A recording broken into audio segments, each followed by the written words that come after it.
We had Jeff, and it was a how do you know whether an estate plan works, right? How do you know um, whether this stuff, I yak about it all the time, right? How do you know whether or not it's worth doing? And what we have, in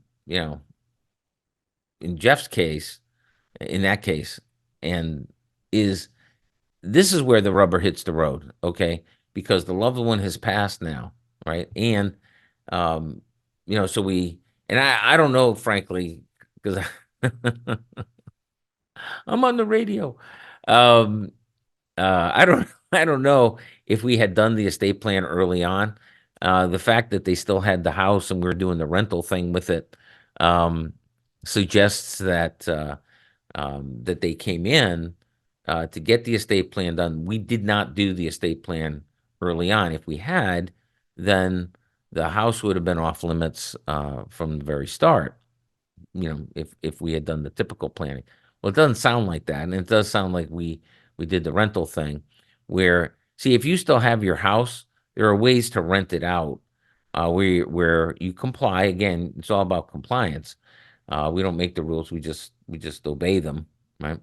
But there are ways to rent it out so that the financial burden doesn't fall on the kids for the house. I mean, we just got another notice. They were just sending out notices for the April foreclosures, and we just got one on Friday for another property where someone's in long-term care, and now the kids they stop paying the taxes.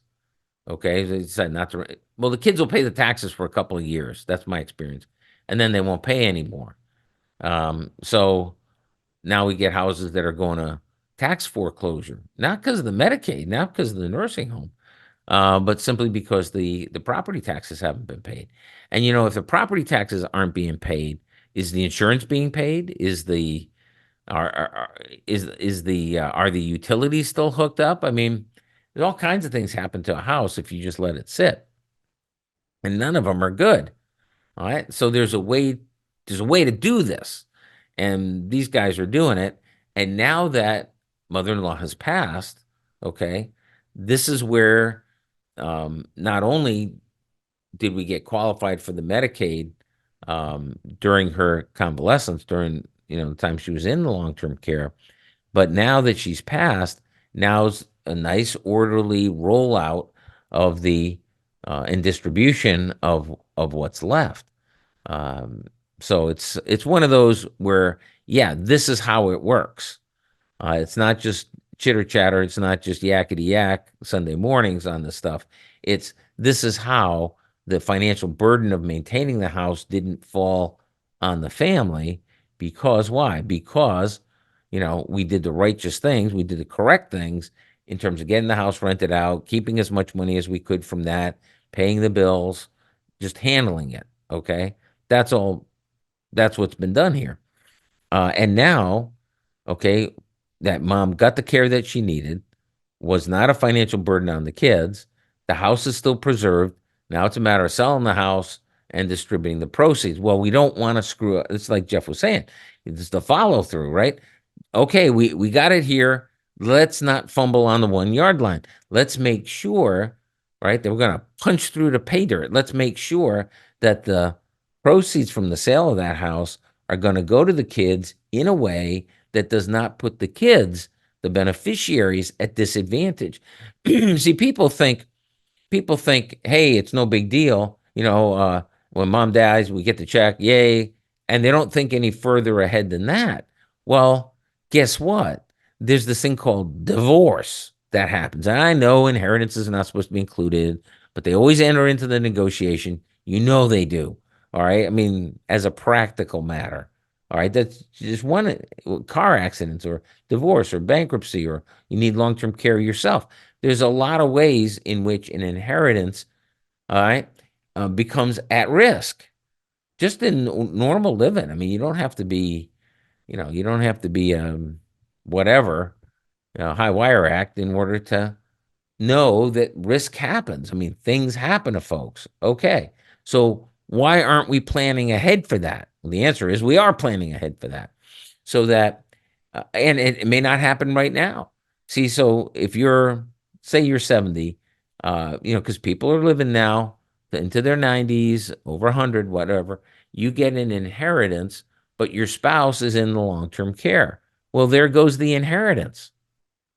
But it ain't necessarily so, because if that inheritance was delivered to you, or if you deliver the inheritance for your kids, packaged up so that no one can take the inheritance away from the kids, which you are very capable of doing through your estate plan, but what you haven't done, I almost guarantee, unless you're one of our folks, because we insist on we insist on it. Now you say, "Oh, well, that's not very good lawyering because you're substituting your judgment for the client." Well, listen, I've got an umbrella here and it's pouring rain.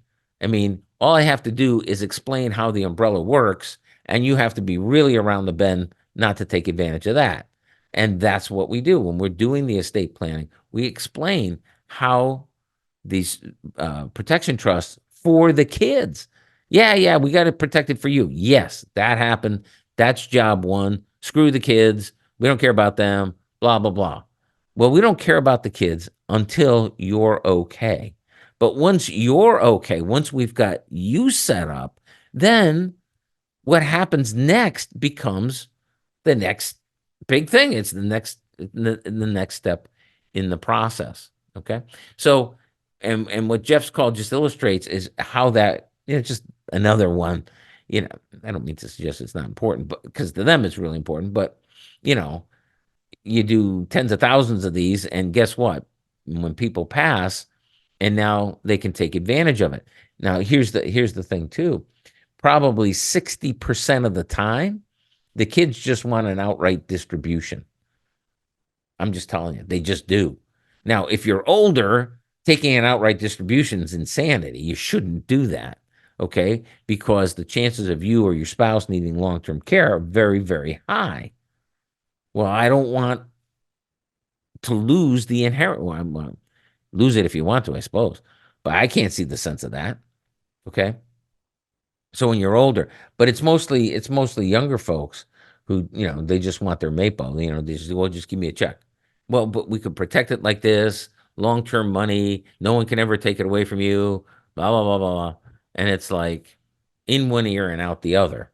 As far as it goes for most younger kids, which is really a shame because when you set up your estate plan, you set your family up for success. You see, there's an old saying. I don't know how old it is, but there's a there's a saying that you can't judge parents by their children. Are you with me on this? You can't judge parents how good somebody was a parent by their children. You judge them by their grandchildren. Okay, I thought there was a lot of wisdom in that saying.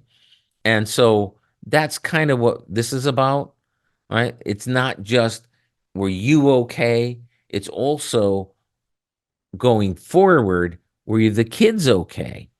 Right? You preserved it for you. Good, good, excellent. If that was the end of it, you wanted to donate it to the charity or whatever, fine. Good on you. That's what you wanted to do. But if you want to leave stuff to your kids, there's a way to do that so that the kids actually get it. And the tragedy is it's used so rarely. It's so unusual, frankly, for people to take the steps necessary, right, to ensure that their kids get the full benefit of what you're leaving them. And it's like, well, what was the point of leaving it to them if you're not going to do that, if you're not going to complete the circle? That's where I